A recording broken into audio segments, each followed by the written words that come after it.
Alaska వేదికగా America అధ్యక్షుడు Trump Russia అధ్యక్షుడు పుతిన్ మధ్య జరిగిన కీలక భేటీ జరిగింది. 2.5 గంటలకు పైనే సమావేశం జరిగింది. ఉక్రెయిన్ యుద్ధానికి సంబంధించి ఎలాంటి ఒప్పందం కుదరకుండానే చర్చలు ముగిశాయి. ప్రెస్ కాన్ఫరెన్స్ లో ఇరువురు నేతలు భేటీ వివరాలను వెల్లడించారు.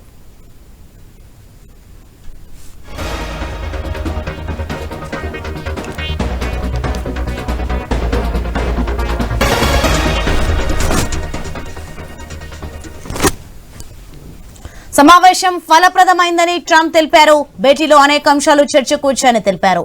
ఈ చర్చల్లో ఎంతో పురోగతి ఉందన్నారు. అయితే కొన్ని సమస్యలను పరిష్కరించుకోవాల్సి ఉందని వెల్లడించారు. తుది ఒప్పందం మాత్రం కుదరలేదన్నారు. చాలా అంశాలను ఇద్దరం అంగీకరించామని ట్రంప్ చెప్పారు. అయితే కొన్ని ఇంకా మిగిలే ఉన్నాయన్నారు. అన్ని విషయాలను పరిష్కరించుకుని అధికారికంగా అగ్రిమెంట్ పై సంతకం చేసే వరకు ఒప్పందం పూర్తి కాదన్నారు.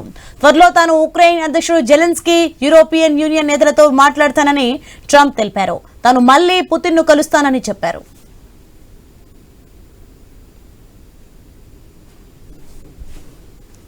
I believe we had a very productive meeting. There were many points that we agreed on. Most of them, I would say, a couple of big ones that we haven't quite gotten there, but we've made some headway. So there's no deal until there's a deal. I will call up NATO in a little while. I will call up the various people that I think are appropriate, and I'll of course call up President Zelensky and tell him about today's meeting. It's ultimately up. I believe we had a very productive meeting. There were many points that we agreed on. Most of them, I would say, a couple of big ones that we haven't quite gotten there, but we've made some headway. So there's no deal until there's a deal.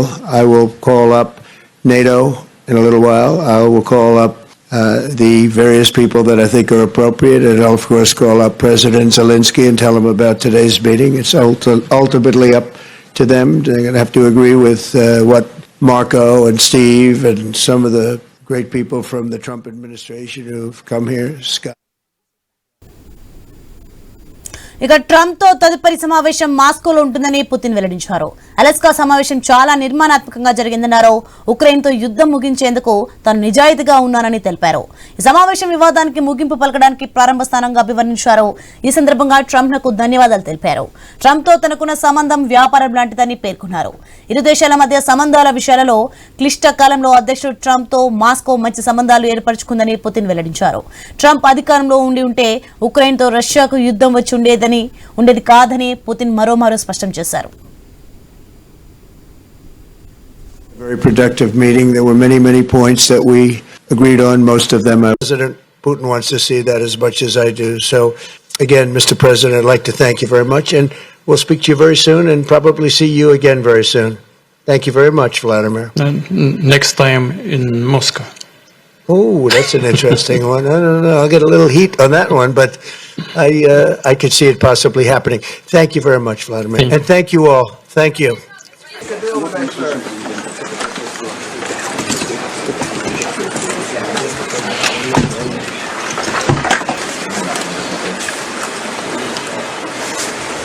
Thank you, press. Thank you, press. Thank you, press. Let's go. Thank you, press. Thank you, press. Thank you, press. Let's go. Come on, guys. Thank you, press. Let's go. ఇక America తరపున అధ్యక్షుడు Donald Trump, విదేశాంగ శాఖ మంత్రి micro Rubio, ప్రత్యేక రాయబారి Steve Witkoff, Russia తరపున విదేశాంగ శాఖ మంత్రి సర్గై లావ్రోవ్, విదేశాంగ విధాన సలహాదారు యూరీ యూషాకోవ్ పాల్గొన్నారు. ఇరు దేశాల నుంచి 3 చొప్పున పాల్గొన్నారు. తొలుత ట్రంప్, పుతిన్ మధ్య చర్చలు జరుగుతాయని వార్తలు వచ్చినప్పటికీ ఇరు దేశాల ప్రతినిధుల బృందం ఈ భేటీలో పాల్గొంది.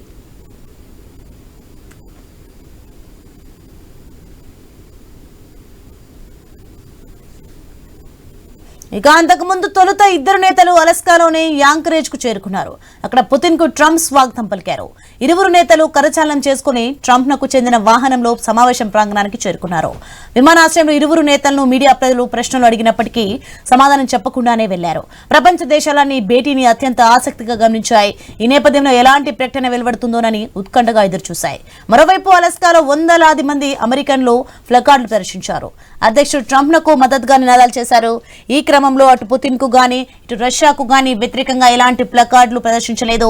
మరోవైపు ట్రంప్, పుతిన్ భేటీ నేపథ్యంలో అమెరికా స్టాక్ మార్కెట్లు ఒక్కసారిగా కుదుపు